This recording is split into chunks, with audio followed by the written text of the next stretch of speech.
நான் பயிர் வச்சிருப்பேன். எதுக்கு ஒரு எடுக்க என்னத்துக்கு எடுக்கிறீங்க? மட்டமா எடுங்க. இது எதுக்கு நான் சொல்றது? யார் மண்ணு சொன்னே? அது நீ கேப்பல. என்ன கேப்பல உனக்கு பஞ்சி போ. எல்லாரும் கேட்பாங்க. நீ பெத்தப்பா பெரிய பையன் இனிமே வந்து வேற மட்டும் நீ தங்கச்சி உனக்கு என்ன சட்டை எல்லாருக்கும் ஒரே நீ இரவு பகலா ஆட்டு மணல்ல இருந்து ஏரி மண் வரைக்கும் திருடுறாங்க கனிம வளத்தை. இந்த திருட்டுக்கு அரசு ஊழியர்கள் உடந்தையா இருக்காங்க. மணல் திருடுறவங்க, ஏரி மண் திருடுறவங்க ரியல் எஸ்டேட்டு கொண்டு போய் விற்கிறாங்க. ஆனால் அந்த ஏரி மண் விவசாயிகளுக்காக மட்டுமே அடிக்கணுங்கிறது தான் அரசாங்கம் கொடுக்குது.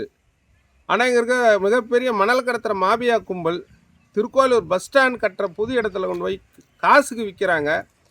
ரியல் எஸ்டேட்டு நடத்துகிற ஆட்களுக்கு அந்த பகுதியில் போடக்கூடிய பிளாட்டுகளுக்கு கொண்டு போய் விற்கிறாங்க. வருவாய்த்துறையிலேருந்து கண்டுக்கிறதே கிடையாது. காவல்துறை பிடித்தாலும் கூட வருவாய்த்துறை அனுமதியோடு தான் பிடிக்கணும், நாங்கள் வருவாய்த்துறையிட்ட அனுமதி வாங்கிட்டேன்னு சொல்கிறாங்க. தமிழ்நாடு அரசாங்கம் சமீபத்தில் ஒரு விசாரணை குழு போட்டுச்சு. 5 மாவட்ட கலெக்டர்களை வந்துட்டு மணல் கொள்ளையும் ஏரியில் மண் அடிச்சதையும் தடுக்கலை அப்படின்னு சொல்லிட்டு விசாரணை கழிச்சாங்க. அதே குழு கள்ளக்குறிச்சி மாவட்டத்திலையும் போடணும்.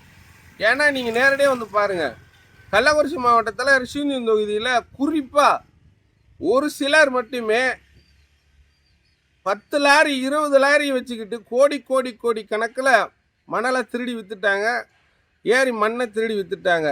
இது தொடர்ந்ததுன்னா கண்டிப்பாக ஒரு சமூக ஆர்வலர் என்ற முறையில் நீதிமன்றத்தை நாடுவோம். அதுக்கு முன்னாடி மாவட்ட ஆட்சியருக்கு பணிவான வேண்டுகோளை வைக்கிறோம். தயவு கூர்ந்து உங்களுடைய பேரை நீங்கள் காப்பாற்றிக்கணும். இல்லைன்னா உங்கள் பேரை முழுக்க உங்கள் வருவாய்த்துறையில் இருக்க அதிகாரிகளை கெடுத்துருவாங்க.